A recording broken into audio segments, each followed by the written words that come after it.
The Galactic Council chamber fell silent when Ambassador of the Dominion finished speaking. His words hung in the air like poison. There was under siege. 700 warships from the Devourer swarm had surrounded the planet. 12 billion souls waited for death. Council leader pressed his pale fingers together. His four eyes blinked slowly as he processed the terrible news. They were not members of the council. They had refused to join for centuries, proud and independent, but now they begged for help. "How long before the swarm attacks?" asked. 3 standard cycles, answered. "Perhaps 4. The Devourers enjoy fear. They want them to suffer before they die." Murmurs spread through the chamber. Representatives from 47 species exchanged worried glances. Everyone knew what the Devourer swarm did to planets. They consumed everything. People, animals, plants, even the soil itself. Nothing remained but bare rock floating in space. "We cannot help them," declared High Commander of the Empire. His scaled face showed no emotion. "Our fleet is 3 weeks away. The Ascended Collective has ships nearby, but they have already refused." "The Collective does not interfere in matters of survival," said the Collective's representative, its voice cold and mechanical. "Evolution must take its course." "Then the will die," said bitterly, "all of them."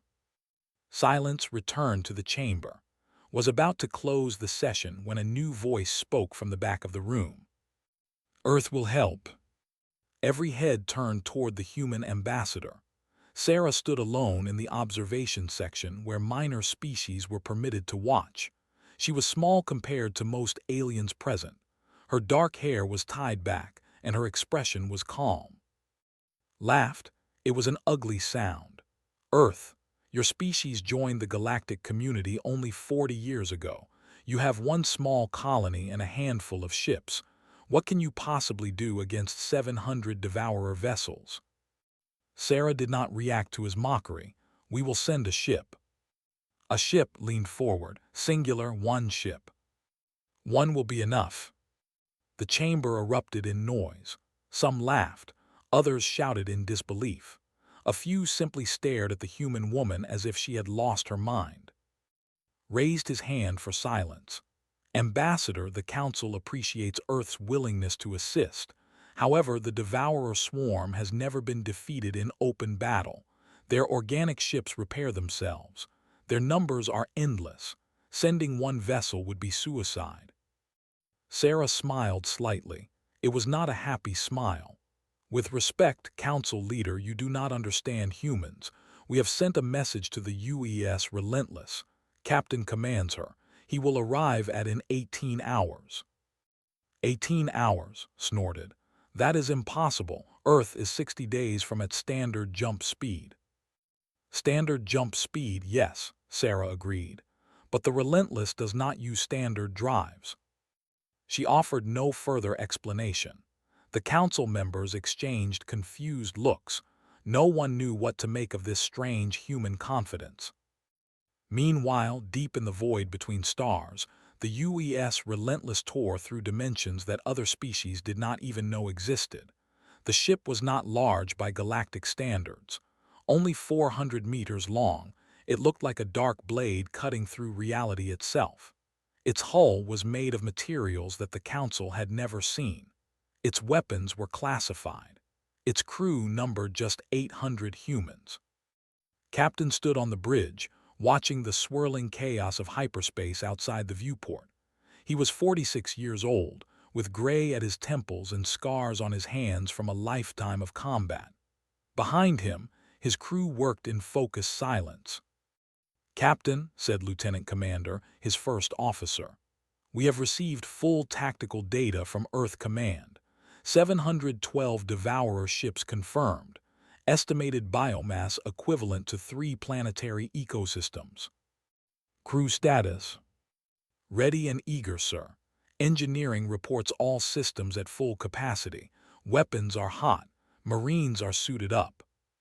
Nodded slowly. The Devourers have never faced a human ship before. They do not know what is coming. The Relentless dropped out of hyperspace exactly 18 hours after Sarah made her promise. It appeared directly between the Devourer fleet and the. Instantly, every sensor on both sides detected it. Billions of people watched their screens in confusion. They had expected a fleet. They had hoped for hundreds of ships from the great powers of the galaxy. Instead, they saw one vessel, impossibly small against the massive swarm of living Devourer ships. Queen Mother of the felt her heart sink. "One ship," she whispered. "The humans sent one ship to die with us." Her advisor shook his head. "Perhaps they are mad." But something strange happened next. The Devourer swarm, which had never shown fear in 10,000 years of consuming worlds, hesitated. Their organic ship stopped advancing. They formed a defensive formation. They waited. On the bridge of the Relentless noticed this immediately. "They sense something," he said. "Good, they should be afraid." "Sir," reported, "the swarm is attempting communication.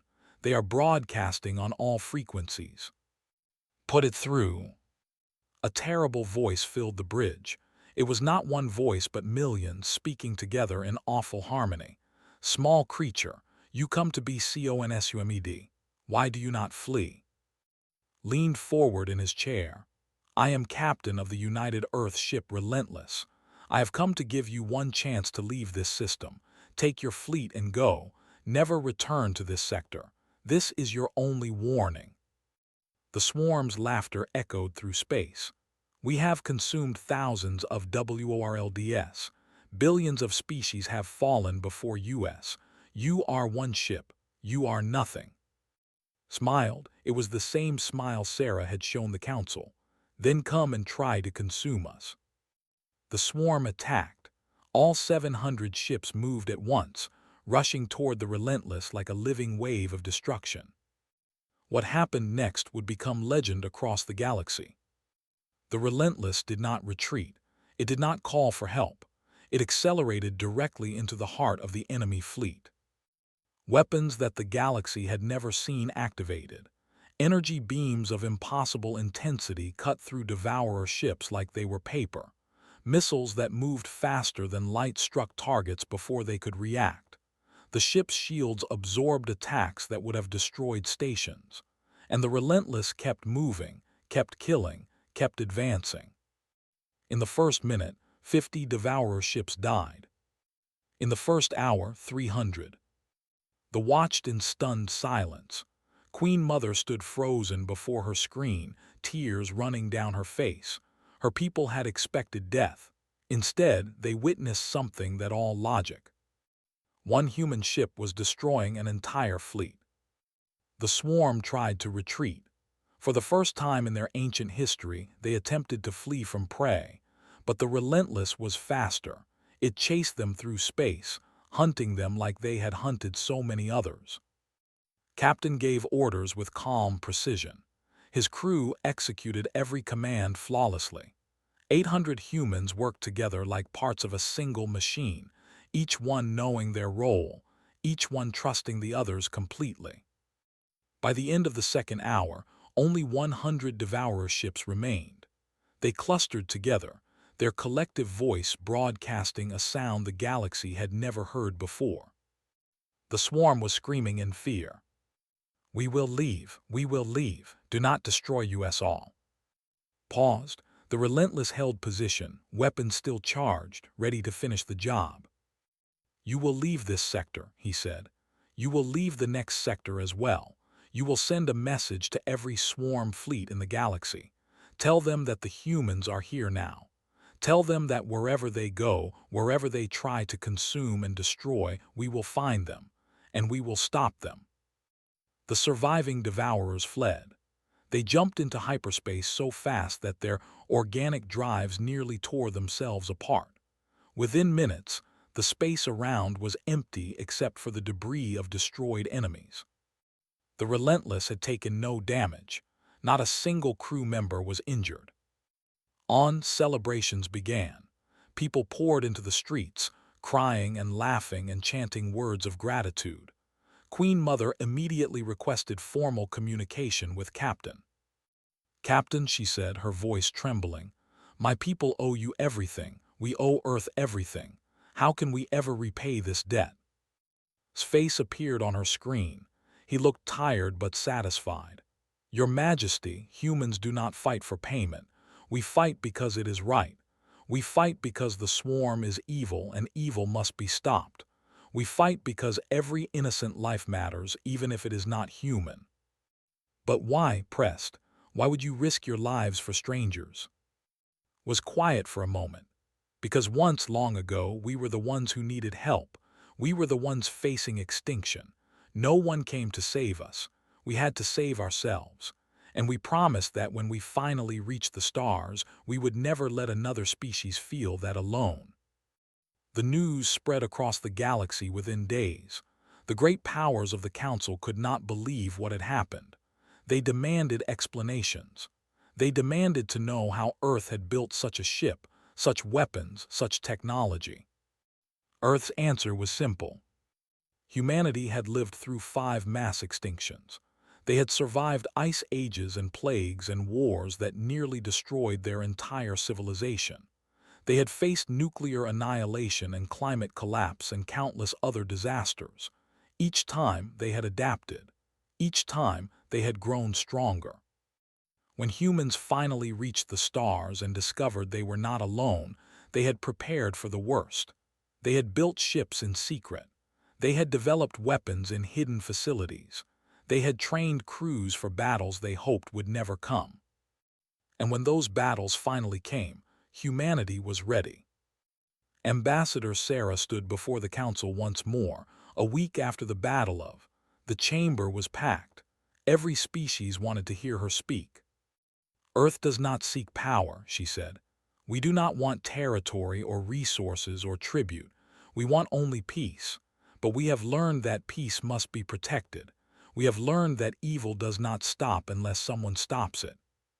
She paused, looking around at the assembled representatives. Earth has 47 ships like the Relentless. We have thousands more being built. We offer friendship and alliance to any species that values life and freedom. We offer protection to any world that faces extinction. And we promise destruction to any force that preys upon the innocent. Of the Empire spoke up, his voice now respectful instead of mocking. What do you ask in return? Sarah smiled. We ask nothing. Humans do not trade in lives. We protect because protection is needed. We fight because fighting is necessary. We are here because the galaxy needs someone who will stand against the darkness. She straightened her shoulders, and in that moment she looked anything but small.